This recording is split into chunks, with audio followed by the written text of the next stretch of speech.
भारतीय वजीर आजम की मौत बिल्कुल दरवाजे पर आ चुकी है। मोदी सरकार बिल्कुल तबाह होने वाली है क्योंकि पाकिस्तान की आर्मी ने बलोचिस्तान के अंदर बहुत बड़े ऑपरेशन करने का फैसला किया है। दूसरे नंबर पर मोदी की मौत इस वजह से भी सामने आ चुकी है क्योंकि मोदी सरकार को 100 मजीद राफेल तैयारे खरीदने पर मजबूर किया जा रहा है। अब राफेल तैयारे तो भारत के अंदर आ रहे हैं, लेकिन इनको चलाने के लिए मोदी के पास कोई ढंग का पायलट मौजूद नहीं है। अच्छे पायलट लाने के लिए इजरायलियों को ऑफर की जा रही है, बहुत बड़ी बड़ी पेमेंट की ऑफर की जा रही है कि आप हमारे राफेल चलाएं, पाकिस्तान और चाइना को टैकल करें, हम इसके बदले में आपको इंसेंटिव देंगे, कश्मीर के अंदर घर देंगे, इसके अलावा बहुत सारी अपॉर्चुनिटीज भी आपके लिए होंगी। इस तरह का एक ड्राफ्ट बनाया गया है मोदी सरकार की जानब से। तमाम तर चीजें आज की इस वीडियो में हम आपके सामने डिस्कस करेंगे। छोटी सी गुजारिश है कि आप हमारा यूट्यूब चैनल हसनात टीवी को सब्सक्राइब कर लें, घंटी के निशान को दबा लें ताकि लेटेस्ट न्यूज आप तक बर वक्त पहुंचती रहे। नाज़रीन, सबसे पहले बात करते हैं मोदी सरकार की। तो मोदी सरकार ने जो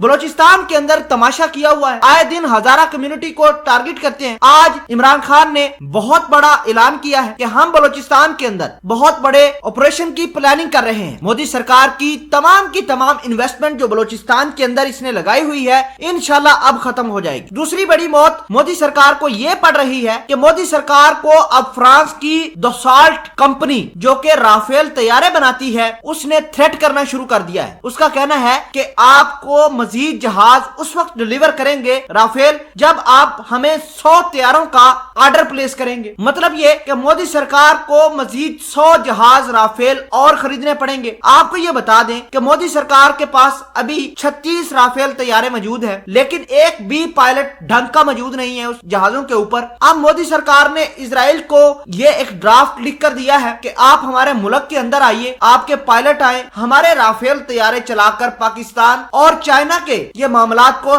बैलेंस कर दें। अब बात 100 तैयारों की है क्योंकि 100 तैयारों को चलाने के लिए कम अज कम इजराइल के 100 पायलट तो जरूर आएंगे। तो भारत उनको ये कह रहा है कि हम आपको अच्छी पे देंगे, आपको डेपुटेशन पर भारत के अंदर लाएंगे, कश्मीर के अंदर घर देंगे, इसके अलावा बड़ी सैलरीज होंगी आपकी, आपने खाली जहाज उड़ाने हैं और जब तक पाकिस्तान और चाइना से जंग के बादल नहीं छट जाते आप भारत के अंदर रहेंगे। नाज़रीन ग्रामी, आपको ये भी बता दें कि मोदी सरकार बड़ी बातें करता है और राफेल को पाकिस्तान के JF-17 थंडर के साथ मिलाने की बातें तो बड़ी करता है, लेकिन मोदी के जितने भी राफेल हैं वो रेत की दीवार साबित हुए हैं, नकम्मे जहाज हैं और किसी तरीके से ये कोई कारगर साबित नहीं हुआ। जब भी पाकिस्तान में इंशाल्लाह आएंगे ये राफेल तबाही का शिकार ही होंगे। दूसरे नंबर पर अगर बात करें पाकिस्तान के JF-17 थंडर ब्लॉक 3 के बारे में, तो उसका इंजन पाकिस्तान के अंदर बन रहा है। चाइना की हाई डेवलप्ड टेक्नोलॉजी उसके अंदर इंटीग्रेट हो रही है। रशिया भी उसके अंदर इन्वेस्ट करने के लिए तैयार है। मतलब ये कि जो पाकिस्तान जहाज बना रहा है यानी JF-17 थंडर ब्लॉक 3, वो सिर्फ एक मुल्क का प्रोजेक्ट नहीं है, ये 3-4 मुल्क इसके अंदर इन्वेस्ट कर रहे हैं। चाइना,